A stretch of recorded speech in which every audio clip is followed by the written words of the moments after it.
Indian ടീമിന്റെ Australian പര്യടനത്തിനു മുമ്പ് നടക്കുന്ന ഇന്ത്യ എ ടീമും ഓസ്ട്രേലിയ എ ടീമും തമ്മിൽ നടക്കുന്ന ഏകദിന പരമ്പരയ്ക്കുള്ള ഇന്ത്യൻ എ ടീമിനെ BCCI പ്രഖ്യാപിച്ചു.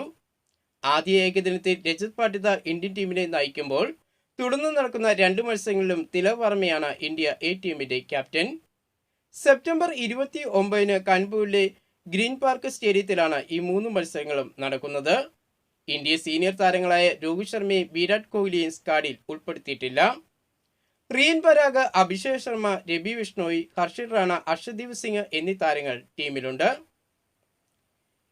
ഇന്ത്യൻ വനിതാ ടീമും ഓസ്ട്രേലിയൻ വനിതാ ടീമും തമ്മിൽ നടക്കുന്ന ഏകദിന പരമ്പരയിലെ ആദ്യ ഏകദിനത്തിൽ ഇന്ത്യൻ വനിതകൾക്ക് തോൽവി.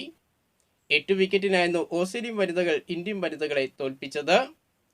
ആദ്യം ബാറ്റിയത് ഇന്ത്യൻ വനിതകൾ നിശ്ചിത ഓവറിൽ 7 വിക്കറ്റ് നഷ്ടത്തിൽ 281 റൺസ് നേടിയപ്പോൾ മറുപടി ബാറ്റിംഗിനിറങ്ങിയ ഓസ്ട്രേലിയ 2 വിക്കറ്റ് നഷ്ടത്തിൽ 5 ഓവറും 5 പന്തും ബാക്കി വെച്ച് വിജയ റൺ മറികടക്കുകയായിരുന്നു. ഇന്ത്യയുടെ മുൻനിര ബാറ്റർമാർ അർദ്ധ സെഞ്ചുറികൾ നേടിയെങ്കിലും ബൗളർമാർക്ക് മത്സരത്തെ കാര്യമായി ഒന്നും ചെയ്യാൻ കഴിഞ്ഞില്ല. പ്രതിക റാവൽ 64 റൺസ് ഇന്ത്യക്ക് വേണ്ടി നേടിയപ്പോൾ സ്മൃതി മന്ദാന 58 റൺസാണ് ഇന്ത്യക്ക് വേണ്ടി നേടിയത്. കൂടുതൽ ക്രിക്കറ്റ് വാർത്തകളും വിശേഷങ്ങളുമായിട്ട് നമുക്കിനി അടുത്ത വീഡിയോയിൽ കാണാം.